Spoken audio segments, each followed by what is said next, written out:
You are looking at Julian's pronunciation guide, where we look at how to pronounce better some of the most mispronounced words in the world, like this other curious word. But how do you say what you're looking for today?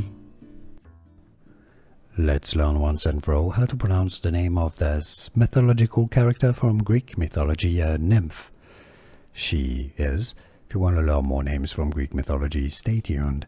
There are different pronunciations that are used in English. I believe the most common one is, and I think it's the closest to Greek pronunciation as well, so it makes sense to say it as Minthe. I think if you say Minthe, you're pretty close to the Greek pronunciation and the correct pronunciation. Now, it literally means mint, and it's also pronounced as Minthe or Minthe as well. Some may say it also as Minthe.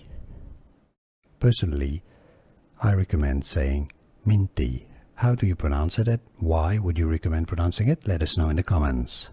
Let's talk. Here are more videos on how to pronounce more confusing words and names too many mispronounced. Like this video if you found it useful. I appreciate your support. I'll see you soon and thanks for watching.